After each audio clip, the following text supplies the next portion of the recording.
Hoy está con nosotros Alberto Simons, sacerdote jesuita, que anteriormente recordarán ustedes que estuvo también aquí. Sostuvimos una interesante conversación, creo que esta vez será lo mismo. Acaba de publicar su segundo libro, titulado Discernir, una necesidad existencial. Nuestro invitado es catedrático, ¿no?, en la Universidad Antonio Ruiz de Montoya. Bien, el libro es extenso y hay muchos puntos, de modo que necesariamente tenemos que contraernos a unas cuantas cuestiones, de modo que la más cordial bienvenida. Dice el autor lo siguiente: el verdadero discernimiento es la capacidad del entendimiento de distinguir entre lo real y lo irreal, entre lo que es efímero y pasajero y lo que es permanente y estable. Más precisamente, el discernimiento se desarrolla con la aplicación de la inteligencia a partir de la experiencia. Bueno, ve usted, esto en principio está bien y yo lo suscribo, ¿no? Pero habría que precisar el asunto. Esto era más cierto antes del advenimiento de la llamada era digital y de la sociedad informática. O sea, era cierto antes de 1985. Pero después, con el advenimiento de lo que he dicho, cada vez es menos cierto, porque hay, entre otras cosas, ¿no?, hay 4 ismos que son característicos y caracterizantes de la era digital y de la sociedad informática, y que no había antes, o no los había en esa medida, ¿no? El inmediatismo, ¿no?, el fragmentarismo, el superficialismo y el facilismo. Eso no lo conocíamos antes, ¿no? No había internet, no había, digamos, lo que hay ahora, que ya prácticamente debemos darlo por hecho, ya definitivamente, y los hechos son los hechos, ¿no? Que es una videocracia. Antes teníamos pues la lectocracia. Entonces, ¿usted no cree que la declaración respecto al discernimiento hay que matizarla? Sí, evidentemente hay que matizarla, porque algunas veces se ejerce al no. Pero la cuestión es que, de alguna manera, el hombre es un animal de discernimiento. Porque así como pasa con la libertad, que tenemos miedo a la libertad, como dice Erich Fromm en su famoso libro, estamos condenados a ella, por lo que dice también Sartre, ¿no? Estamos condenados. Yo creo que de alguna manera estamos condenados a tener que discernir, porque no nos cabe otra. Ahora, de eso que estaríamos obligados a discernir, pero que a veces renunciamos, por lo que usted dice, facilismo, inmediatismo, y se renuncia. Y entonces la gente, ¿qué hace? Hacer lo que todo el mundo hace, decir lo que todo el mundo dice, y simplemente dejarse llevar por la corriente. Pero eso es muy claro, y no lo ejerce. Pero eso es muy claro en los fundamentalismos. Vea usted, por ejemplo, el Estado Islámico. ¿Qué discernimiento tiene en ese sentido que usted lo está tocando? ¿No? Ninguno. Sí, pero tiene pues ahí un imperio, una hegemonía, ¿no? No hay discernimiento, pues. Sí, pues. Justamente una de las causas por las cuales he escrito este libro es por la falta de discernimiento que hay, tanto en un extremo como en otro. Uno, lo ha señalado usted y es clarísimo: el fundamentalismo es una falta de discernimiento, es no poder pensar por su propia cuenta.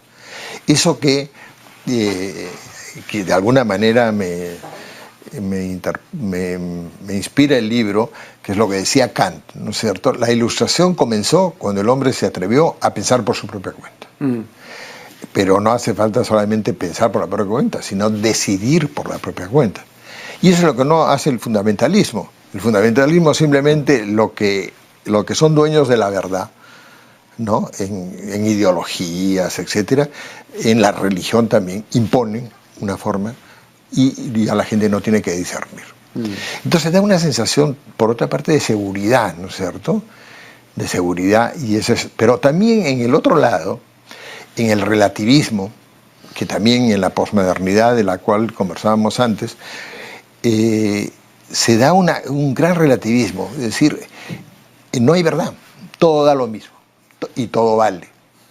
Y entonces es como una hoja al viento, ¿no? La gente se deja llevar por una corriente, por otro, hoy día piensa una cosa, mañana la otra, y no hay rumbo. Y justamente el discernimiento, y por eso a mí me interesaba profundizar en él, sale del fundamentalismo, es pensar por la propia cuenta, decidir por la propia cuenta, pero con un rumbo determinado, ¿no es cierto? Que puede dar un sentido a la vida. Que ese es quizás también uno de los fondos del libro, es que la gente puede encontrar y dar un sentido a la vida. Aquí usted manifiesta en la página 24 lo siguiente: la naturaleza y los fenómenos se explican, pero la realidad, esto es, lo que se capta en la percepción íntima, se comprende. Vea, no bien leí esto, recordé una carta que dirige Chocano a Darío en 1905, y le dice: yo puedo comprender lo comprensible y sentir lo incomprensible. Creo que ese sentir de Chocano equivale a esta comprensión que usted dice, ¿no? En su libro Misticismo y Lógica, el filósofo Bertrand Russell dice que mientras que el místico se limita a decir que su experiencia es inefable, el positivista lógico no tiene nada que decir. Pero cuando el místico dice que su experiencia es la experiencia de la realidad última, hay que preguntarle: un momento, señor, ¿qué entiende usted por realidad? ¿No? Vamos a aclarar eso. Claro. No tiene razón, ¿no? Entonces, también hay una cuestión de precisar, digamos, las expresiones para ver de qué estamos hablando. Claro. Eso me parece bien importante porque de alguna manera hay diferentes niveles de captación de la realidad, ¿no es cierto? Uno es el de los sentidos, otro es la percepción, etc. Y finalmente, y yo creo que es lo interesante en el ser humano, es que la captación de la realidad tiene que ser con el hombre entero. Es decir, no solamente pertenece al conocimiento, sino que interviene la libertad, interviene la decisión de querer saber, etc. Interviene la afectividad, que muchas veces es lo que más nubla el entendimiento. Entonces, una de las cosas que hay que trabajar, y trabaja mucho el discernimiento, por ejemplo, en Ignacio de Loyola, trabaja mucho cómo manejar la afectividad para que no nuble el entendimiento, sino que lo libere, porque la mayoría de veces lo que nos engaña y no nos hace percibir la realidad, ni la realidad inmediata, ni la realidad más profunda, ni la realidad mística, es una afectividad que nos lleva y nos trae por donde ella quiere. Y esa es otra cosa que es muy de la posmodernidad. Así como en la modernidad el eslogan era pienso, luego existo, de Descartes, en la posmodernidad es siento, luego existo. Pero siento además de la emotividad, ¿no? De dejarse llevar por la emotividad. Solamente existe y es real lo que yo lo siento. Lo que no siento es como si no existiera. Y eso es terrible. Y yo creo que lo importante es justamente el discernimiento, ir al fondo, ¿no? A captar la realidad en su conjunto, que se capta también con toda la potencialidad del hombre, y no solamente con uno de los medios de captación, que puede ser la sensibilidad, la percepción o la razón. Pero, digamos, las exigencias que esto supone que usted plantea respecto al ser humano en general, ahora son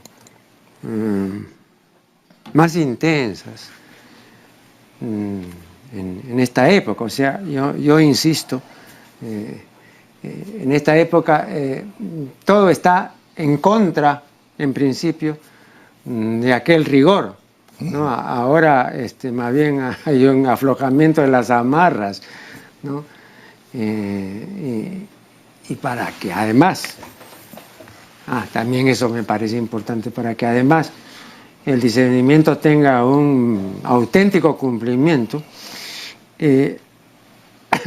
Hay que hacer dos cosas que al hombre le ha repugnado siempre hacer. Hay que responsabilizarse y hay que esforzarse. Porque el discernimiento no viene así alegremente, no con los brazos cruzados. Pues, ¿no? Entonces, y el hombre siempre ha detestado eso. Por eso cuando se habla de la libertad, ¿no es cierto? Curcio Malaparte, usted lo sabe, en La piel, llega a decir, por favor no me hablen de la libertad, porque la libertad apesta tanto como la esclavitud. Es decir, esa libertad que se dice, por favor, es muy fácil. Entonces también hay que ver eso, ¿no? Hay cierta tendencia al eslogan, ¿no? Y a la repetición de ciertos lemas. Pero eso que acaba de decir es lo que en su libro trata muy a fondo, tanto en lo personal como en lo social, Erich Fromm, que es el miedo a la libertad. O sea, hay miedo porque significa justamente responsabilidad, claro, hacerse cargo de la vida, hacerse cargo de las decisiones, y por eso también públicamente la tentación del autoritarismo y la dictadura. Es decir, es más fácil que otro tome las decisiones por uno, y no solamente en el Perú, en Alemania varias veces votó la gente mayoritariamente por Hitler. Así es. Porque estaba harta de los problemas que tenían, y entonces que alguien tome decisiones y que nos lleve por donde ella quiere. Pero ese es un problema. Ahora, una cosa que pueda hacer que tengamos gusto por el discernimiento, pues también yo creo que es algo que es bueno aprender a gustar del discernimiento. Y esa es una frase justamente que inspira mucho esto que está en la contratapa, ¿no? La frase de Sócrates: una vida no reflexionada no merece ser vivida. A mí me parece que es bien interesante. O sea, es como comer, ¿no es cierto? Podemos comer y atragantarnos y no saborear nada, y podemos comer realmente, que es lo que es discernir en el espíritu, comer saboreando. Y curiosamente la palabra sabiduría viene de saborear, de sapere, claro, que es sabiduría. Es decir, saber vivir es agarrar el gusto a la vida, y se agarra el gusto a la vida con una reflexión que te haga caer en la cuenta de qué estás viviendo. Y entonces yo creo que es bueno transmitir eso, ¿no? Yo a mis alumnos, tanto en la Católica como en la Ruiz, les hago caer en la cuenta de lo grande y de lo satisfactoria que resulta una vida vivida a fondo, que es una vida reflexionada. Vamos a hacer acá la primera interrupción y ya regresaremos.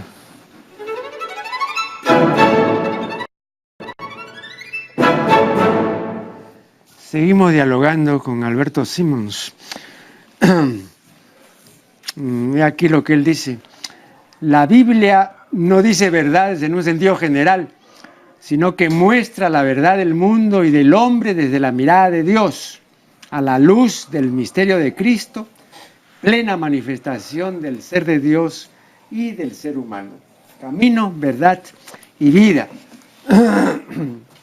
Bueno, pero Cristo no dice este es un camino, este es una verdad, este es una vida, sino este es el camino. Yo recuerdo que en la fe filosófica el filósofo Karl Jaspers, hablando de este mismo punto, dice, esa es una pretensión de exclusividad que tienen que explicar los teólogos. De modo que como usted es teólogo le pido que nos explique eso. Ya, si hay algo justamente que no es pretensión de la verdad, así en un sentido exclusivo, ¿no? Es toda la práctica de la vida de Jesús. Toda la práctica de Jesús es la apertura a la verdad de los otros, de los que no son judíos, de los que no son de su nacionalidad. ¿Desautoriza esta...? Esa interpretación creo que es errada por la práctica de Jesús.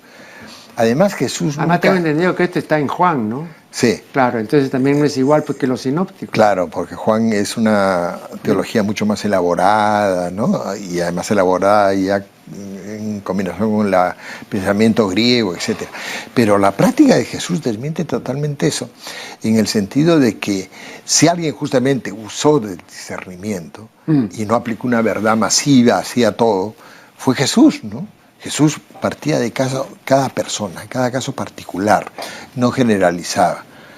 Y daba razón a los que no eran de su nacionalidad, de su religión. Pero es más, es decir, en su modo de enseñar, que eran las parábolas.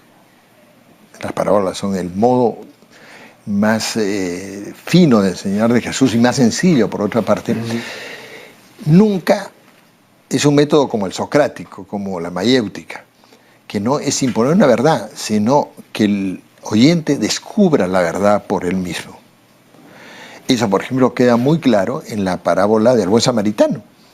En la parábola del buen samaritano, cuando le preguntan quién es mi prójimo, él no le dice tu prójimo es tal cual, sino que el judío pensaba que el prójimo era el cercano, la familia, etc. Y Jesús, mediante una parábola, le hace descubrir a la otra persona, porque Jesús al final le pregunta ¿quién es tu prójimo? Y el judío tiene que admitir que ha sido el samaritano, que era el hereje de otra nacionalidad, de alguna manera, etc. Y eso lo descubre simplemente gracias a esta parábola, que es el modo, como alguien ha dicho, menos autoritario de enseñar. Porque es que cada uno llegue a su conclusión. Pues finalmente Jesús sabe muy bien que las personas no llegan a una conclusión porque alguien les imponga, sino porque ellos descubren una verdad, una realidad, un camino, una verdad, una vida. Pero yo digo, si nosotros pensamos que la gente que seguía a Jesús era una gente rústica, ¿no es cierto? Eran estos pescadores, era gente ignorante, ¿no? Ellos no pueden estar en lucubraciones ni en discursos, sino en obras, ¿no es cierto? Entonces, obras son amores y no buenas razones. Bueno, entonces por eso también Jesús obra como taumaturgo ocasionalmente, ¿no? Le pone saliva en los ojos, etc. ¿no? Bueno, eso sí entiende el pueblo. No, claro. ¿Sí? Y además, lo más propio de la Biblia es que la verdad no es algo teórico, no es como lo que tenemos ahora generalmente en Occidente, que es la relación entre lo que pensamos y lo que vemos, etc. Sino la verdad se hace, se practica. Ese es el concepto más, y además de Juan sobre todo, ¿no? Que la verdad no está hecha solo para pensarse, también para pensarse, sino para hacerse. Y que solamente el que practica la verdad, la ética, etc., es el capaz de captar la realidad. Y no solamente el que piensa bien, sino que el que obra bien es el único capaz de captar la verdad. Y eso es sumamente interesante. Y eso es lo que y por eso Jesús... ¿Usted cree que la gente de entonces podía entender eso de veritas liberavit? Es una pregunta difícil, ¿no? Es digna de pensarse, pero es lo que justamente le acabo de decir, es decir, que no es solamente una cosa dicha por Jesús que se presta a muchos libros, dichos de paso, etcétera, sino a una práctica, ¿no es cierto? Que, por ejemplo, es que una de las cosas que yo veo claro es, si no fuéramos inteligentes tampoco seríamos libres, porque la verdad nos abre un panorama de conocimientos en el cual podemos elegir, y en ese sentido es que cuando una persona se abre a la realidad y no se enclaustra, digamos, en su propia verdad, entonces cuando se libera. Y justamente el problema del fundamentalismo, de los dogmatismos, etcétera, es el enclaustramiento, no solamente una forma de pensar, sino una forma de vivir, una forma de ver la realidad. Pero cuando uno se abre a otras cosas, a otras formas de ver la realidad, etc. Y eso es lo que tiene la ventaja del pluralismo, ¿no es cierto? Simplemente cuando uno viaja y se da cuenta de que en otras partes se ve las cosas de otra manera, se practica de otra manera, tan buenas o mejores que la nuestra, es cuando si se tiene cierta perspicacia, uno realmente se enriquece y se libera. Pues dice, no es la única forma, la mía no es la única forma ni de pensar, ni de actuar, ni de ser. Hay otras formas. Entonces uno reconoce, aunque a veces uno no comparta, pero reconoce que hay otras formas de actuar y esto. Lo vemos en el Perú. hay una cosa, hay un ejemplo que a mí me parece fundamental.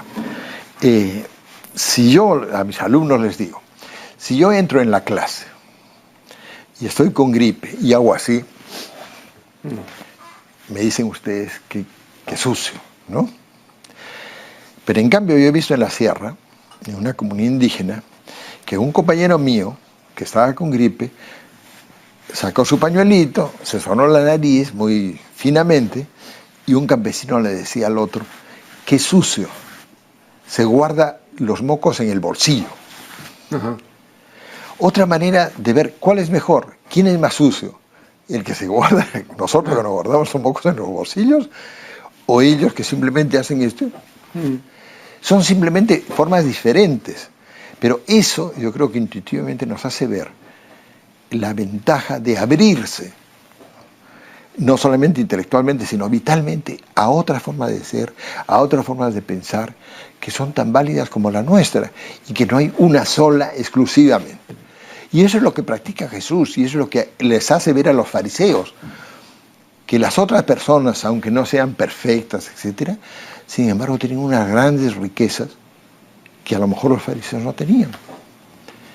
Y esa apertura es la que vale, digamos, y está detrás y refuerza la frase tan profunda de la verdad los hará libres.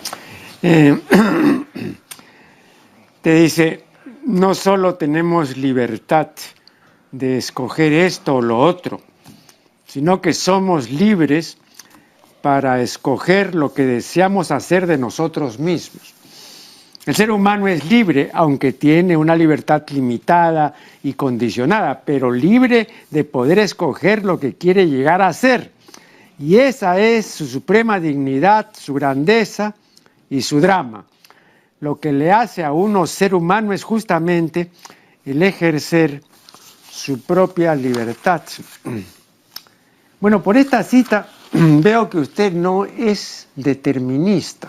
O sea, usted no cree que los fenómenos naturales y las acciones humanas están determinadas por condiciones iniciales y son el resultado de sus causas, ¿no? Sin embargo, hay algunos determinismos en los que me parece que hay que creer. Le voy a contar lo siguiente. En una entrevista que le hizo Andrés Oppenheimer al multimillonario Bill Gates, le dijo, oiga, estimado señor, ¿qué hubiera pasado si usted hubiera nacido en el Paraguay?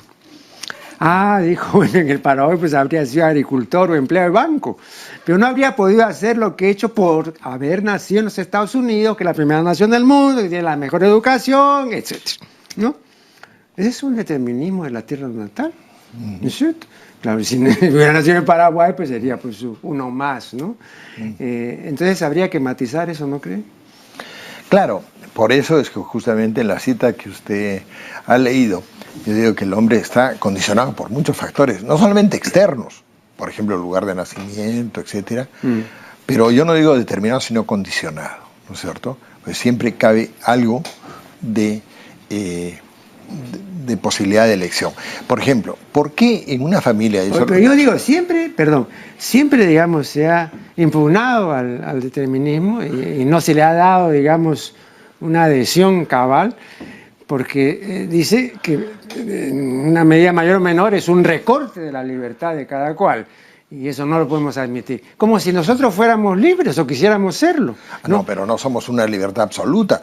Somos una libertad condicionada. Ah, claro. Y eso hay que admitirlo. Pero somos libertad en el sentido de que finalmente todo lo que el hombre hace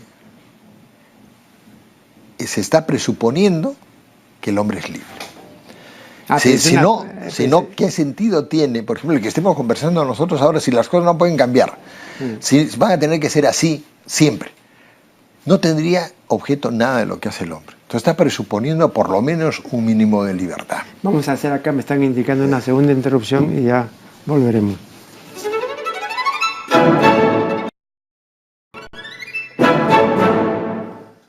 Bien, seguimos dialogando con Alberto Simons.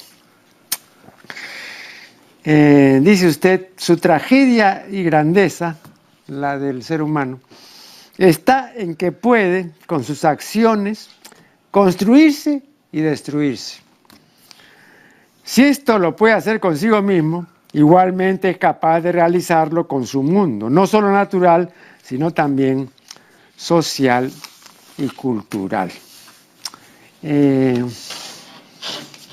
usted, la Escuela Etológica Contemporánea nos ha enseñado que esto se debe, o que esto se debió a la pérdida del control instintivo, ¿no? Con esta pérdida y habiendo adquirido el hombre la llamada inteligencia superior, entonces se bajó de los árboles, tuvo la bipedestación, ¿no? La posición bípeda, y comenzó pues a deambular por la sabana africana. Pero cuando vio que se acercaba pues un animal peligroso, entonces lo primero que se le ocurrió pues agarrar una piedra pues para defenderse, ¿no?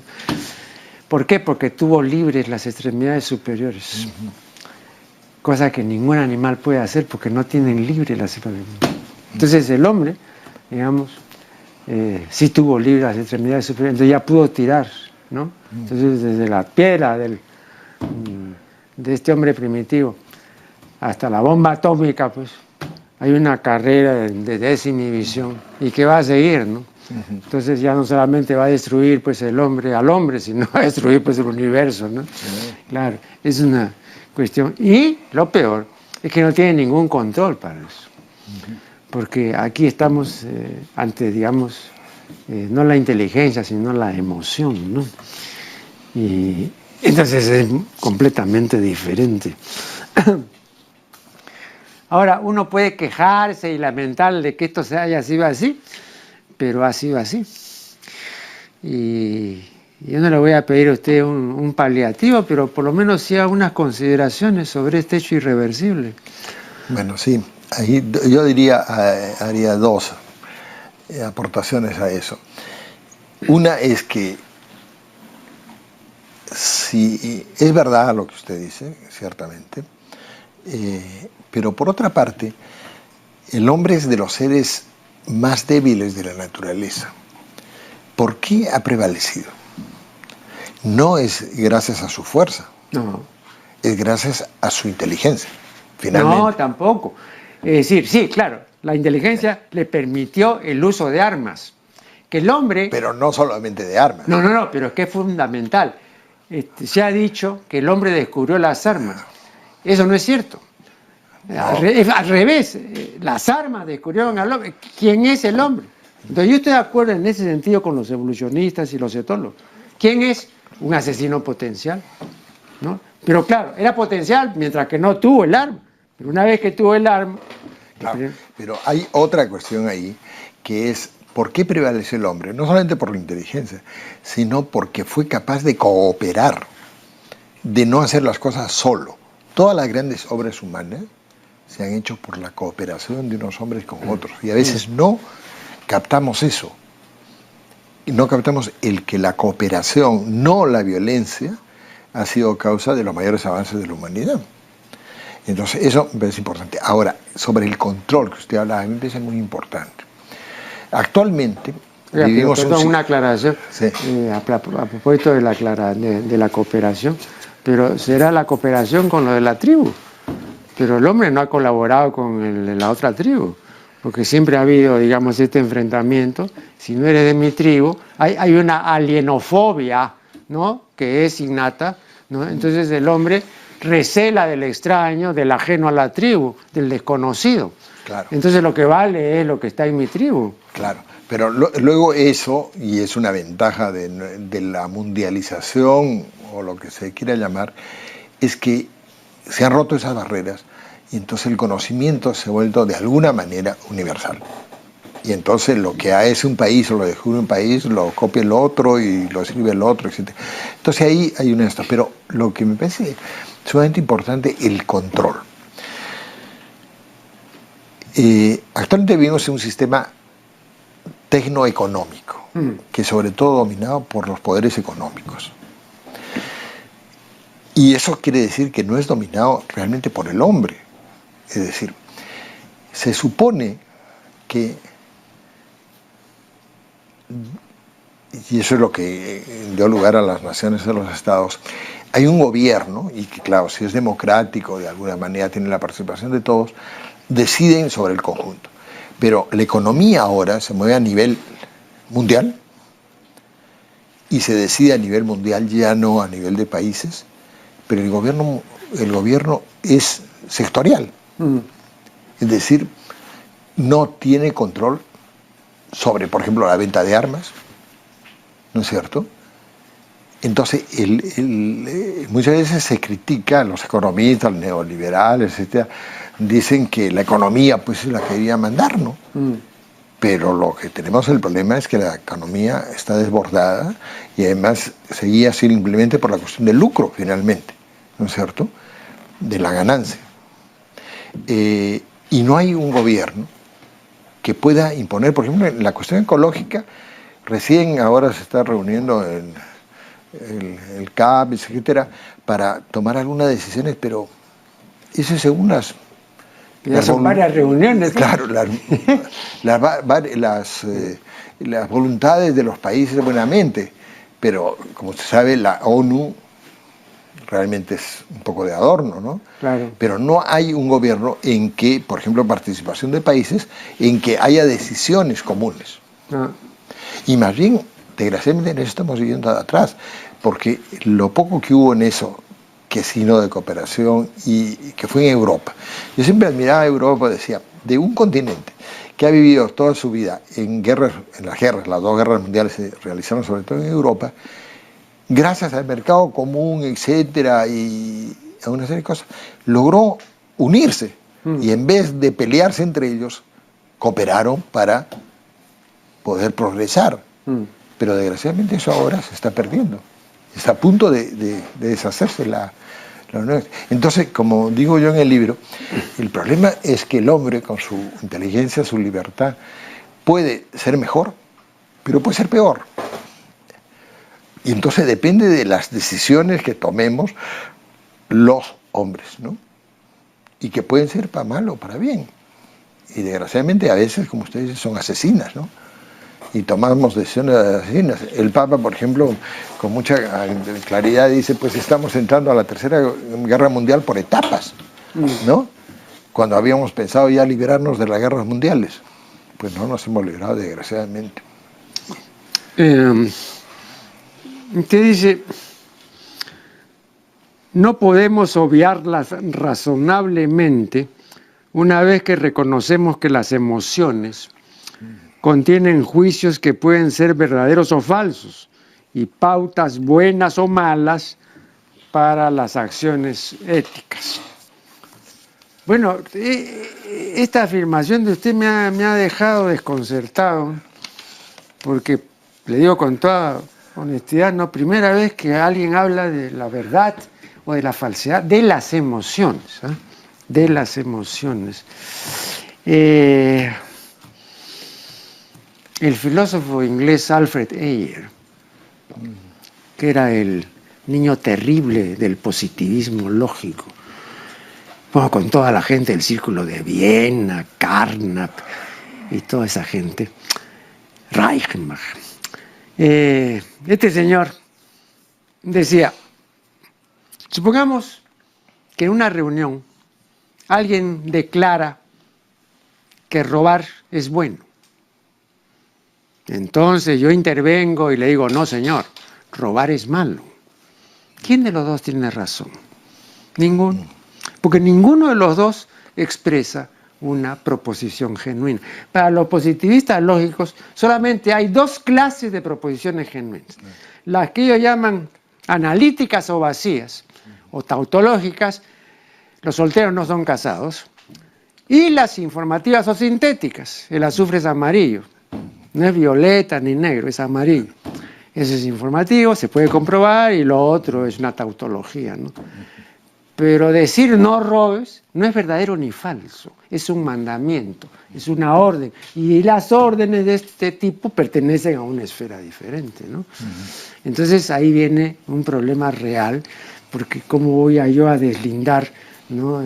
La verdad o la falsedad de cosas que están fuera de este tipo de lógica? Claro. No, es aguda su observación. y generalmente no se habla de la verdad de las emociones, sentimientos, etc. Pero yo creo que eso en parte está cambiando, en el sentido de que antes más bien se oponían la razón y la emoción, ¿no? La emoción era enemiga de la razón. Entonces, para ser racional, inteligente, había que ser frío. Y cuanto más frío, y en ese sentido, una computadora más inteligente y más racional que un hombre, claro, pues no tiene emociones. Pero eso yo creo que va cambiando en el sentido de que ya no se separan las facultades del hombre como si fueran terrenos aparte, la voluntad, la libertad, la afectividad, sino que se tiene en cuenta que el hombre es uno y que en todas las cosas intervienen todas las facultades humanas. Y por ejemplo, yo creo que una cosa muy interesante que ha aparecido es la inteligencia emocional, ¿no es cierto? La inteligencia emocional y luego las inteligencias múltiples, ¿no? Es decir, que cómo hacer para que nuestras emociones no nos destruyan, sino nos construyan. Es decir, no nos avasallen simplemente, sino que ayuden a la humanización del hombre, por supuesto, y de la mujer, ¿no? Eso por un lado, pero también cómo, al revés, las emociones pueden ayudar a la inteligencia. Yo a mis alumnos les digo algo que me parece que es importante. ¿Quién creen ustedes que puede triunfar mejor en la universidad? Un muchacho que tiene un coeficiente intelectual de más de 150, pero que no le gusta lo que estudia, porque está estudiando porque el padre lo ha obligado a estudiar lo que estudia. Un alumno que tiene mediocre coeficiente intelectual, pero le apasiona lo que estudia. ¿Quién creen ustedes que va a sacar una mejor carrera? Y todos están de acuerdo que es el segundo. Claro. ¿Por qué? Porque ahí la motivación coopera al desarrollo de la inteligencia. O sea, no son compartimentos estancos. Y yo creo que en el terreno que estamos tratando del discernimiento, yo creo que hay que vigilar mucho ese aspecto que Freud descubrió, yo creo tan acertadamente, de todo el inconsciente, que es sobre todo emocional, ¿no es cierto? Pero que tiene vigencia en nuestra vida. Y si nosotros no logramos hacernos con eso, conocer y saber que eso actúa entre nosotros, pues nos puede destruir, ¿no? Y ahí, como se dice, amores que matan, pues. Bien, vamos a hacer acá la última interrupción y ya regresaremos.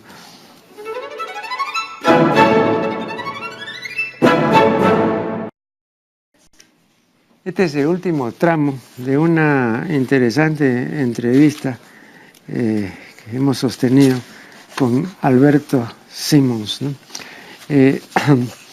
Vea, yo le manifestaba fuera de cámaras, antes de iniciar el programa, que después del advenimiento de la sociedad informática y de la era digital, ya no había que pensar en absoluto en fenómenos reversibles de carácter histórico-social, porque eso ya había, esas dos cosas ya han llegado para quedarse, y están quedando, y van a seguir. Entonces, ya no se trata de mirar atrás, sino se trata de ver qué cosas se va a hacer con las nuevas generaciones y qué rumbo se va a tomar, ¿no? Porque si seguimos en los antiguos carriles, vamos pues posiblemente a desbarrancarnos, ¿no? Entonces, usted que durante tantos años ha sido y es profesor y es catedrático y todo, no me lo imagino a usted optimista, ¿no? Tampoco me lo imagino catastrofista, ¿no? Tampoco usted de la iglesia de la siniestrosis, ¿no? Pero exactamente cómo se caracterizaría usted. Tampoco usted está en el balcón, ¿no? Usted es actor, usted es partícipe. Entonces, ¿usted le ve un buen futuro a la humanidad ya? No, ya no a Juan ni a Pedro, sino a la humanidad. No, y ahora hay que pensar, y no nos queda otra cosa sino pensar como humanidad. Sí. Pues ya no podemos pensar pues en pequeños países o pequeñas ciudades, sino hay que pensar mundialmente. Y en ese sentido yo repetiría lo que ha dicho el Papa Francisco. Yo no soy optimista, ni se puede ser optimista, pero sí soy hombre de esperanza. Yo diría lo mismo. O sea, el optimismo espera que todo, el optimista, que todo va a estar bien, que va a salir bien, que Dios sabe cómo, pero que va a salir bien. En cambio, el hombre de esperanza no espera eso. El hombre de esperanza sabe que hay mal, es consciente del mal, de los problemas que hay en nuestro mundo, etcétera, de toda esta corriente que parece ser, sobre todo en la cuestión ecológica, que va a la destrucción, ¿no? Pero sin embargo, yo tengo esperanza. ¿Por qué? No es una esperanza, creo, vana. Bueno, esperanza porque soy hombre creyente, ¿no es cierto? Soy hombre creyente y creo que no estamos soltados a la deriva, ¿no es cierto? Pero, por otra parte, digamos más abiertamente, porque yo creo que la humanidad tiene una capacidad de rehacerse. Es decir, de aún en estados que parecen totalmente destructivos, que pueda surgir caminos diferentes y que el hombre tiene capacidad de enfrentar caminos diferentes a partir de una crisis terrible, ¿no? Así como, digamos, los seres humanos crecemos a partir de crisis, ¿no es cierto? La adolescencia, pues la etapa crítica, y sin embargo lo que permite pasar de la niñez a la madurez, ¿no es cierto? Yo creo que también la humanidad va avanzando a través de crisis, ¿no es cierto? De momentos en la historia que parecen no tienen salida, y sin embargo después han tenido salida, y el hombre ha encontrado salidas. Pero vean, le quiero hacer una observación. Y tampoco no me van a tachar de pesimista, ¿no? Sino este es un dato, me parece interesante. Yo hace ya una buena cantidad de años, cuando estaba en plena actuación Sendero Luminoso, conseguí por un par de días una copia de un manual que luego, según me dijeron, usó durante algún tiempo la Fuerza Armada para combatir el terrorismo, aunque después ya lo reemplazó. Bueno, pero leí rápidamente esto porque tuve que devolver la copia además, ¿no? Y en este manual, que había sido escrito por una persona muy enterada, con una serie de colaboradores, expertos en el tema, se decía una cosa que me deprimió. Y se decía, hasta donde hemos podido averiguar, el terrorismo es ineradicable. Y tenemos un solo caso, no recuerdo exactamente qué caso era, pero se refería a una localidad muy pequeña y aislada, en la que había sido posible, sí, completamente barrer al terrorismo, ¿no? Y no había recrudecido. Pero mencionaban como el único caso. Y declaraban que en muchísimos otros casos, una vez que entra el terrorismo, es prácticamente imposible erradicarlo, ¿no? Bueno, entonces tenemos ejemplos, por lo menos que son hasta ahora válidos, de que una vez que entró el terrorismo, no se va. O sea, no se puede erradicar. Entonces, ¿a usted no le suscita alguna consideración deprimente este hecho? Porque vea, si entra el terrorismo y entra para quedarse, entonces van a tener que aprender a convivir con, ¿no? Bueno, justamente yo creo que el caso del Perú es un caso interesante para ver lo del terrorismo. ¿Por qué? Porque mientras que en el Perú se combatió el terrorismo con terrorismo, es decir, con la guerra sucia, violencia contra violencia, se decía, dando la lógica y la razón a los terroristas, la única manera de combatirlos es con la violencia. Ellos, su justificación para su lucha era que no era mediante la razón, etcétera, sino la violencia. Muy bien, mientras que se combatió con la guerra sucia, el Sendero Luminoso iba ganando la guerra. Iba ganando, porque se le estaba dando la razón, y entonces la escalada de violencia iba aumentando. ¿Cómo se acabó en parte en parte estoy de acuerdo que todavía subsiste, con el terrorismo o con Sendero en el Perú. No fue por la violencia, sino fue por la inteligencia. Y la inteligencia en dos sentidos. La inteligencia como método, digamos, ¿no? Que fue la DINOES, creo, no me acuerdo cómo se llamaba, el sector que lo que hizo fue hacer un seguimiento sobre todo a Abimael Guzmán y capturarlo sin una sola bala, sin una sola muerte. Y ahí se cayó como un castillo de naipes en gran parte de esto. Yo creo que esa es una lección interesante. Es decir, que mientras que nosotros creamos que es la única manera de vencer al terrorismo, lo cual no quiere decir que yo no crea que hay que defenderse frente a él, pero que la única manera de vencer el terrorismo es mediante la violencia, yo creo que ellos tienen la guerra ganada. La guerra ganada porque es su justificación, es su lógica. Los problemas humanos solamente se arreglan con violencia.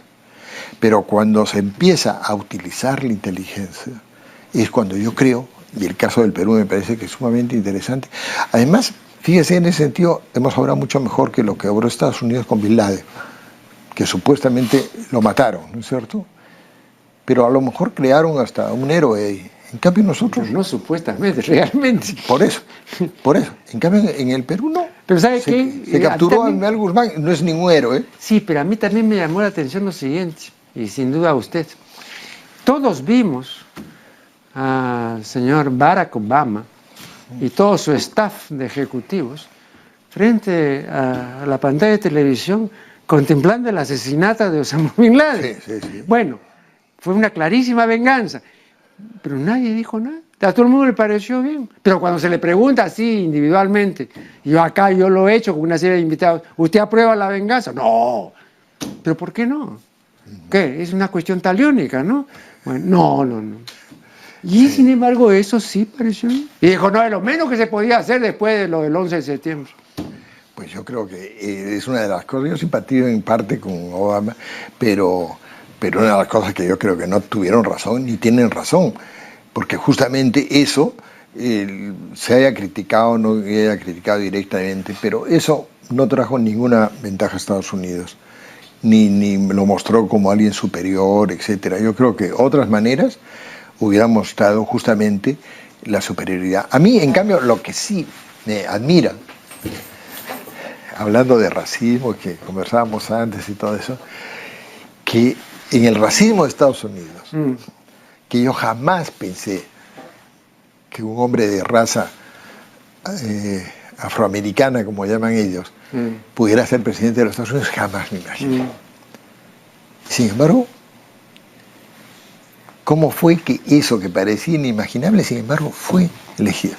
Puede tener sus menos, sus más, pero ahí, por ejemplo, se superó una barrera que parecía insuperable, ¿no es cierto? Yo pensé que jamás daría. Otra batalla, pero mucho menor, que se logró es que, por ejemplo, un católico como Kennedy, en una mayoría protestante, fuera también elegido. Y se superó. Y en este caso, Obama superó. Probablemente pues la siguiente presidenta de Estados Unidos sea una mujer. Claro. Que antes no ha habido ninguna mujer. Así es.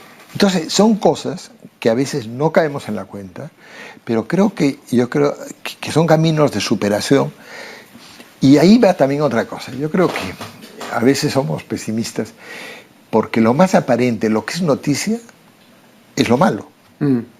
Lo bueno nunca es noticia. Así es. Lo damos por supuesto. O sea, que dos personas sean amigos, que construyan algo, esto sí puede ser lo normal, lo natural. Pero en cambio, ¿qué cosa es lo que causa noticia? La violencia, los feminicidios, etcétera, los escándalos, etcétera, que es justamente lo que no vemos como natural. Sabater decía que eso se debe a que esas cosas causan noticias y atraen porque son conmocionantes. En cambio, decir, fíjense, estos dos buenos amigos y todo, eso no conmociona, no sacude. No conmociona, pues, salvo que sea algo muy excepcional. No sé. Así es, me están indicando que se acabó el tiempo. Le agradezco muy sinceramente su valiosa presencia aquí en este programa y con ustedes será hasta el programa siguiente.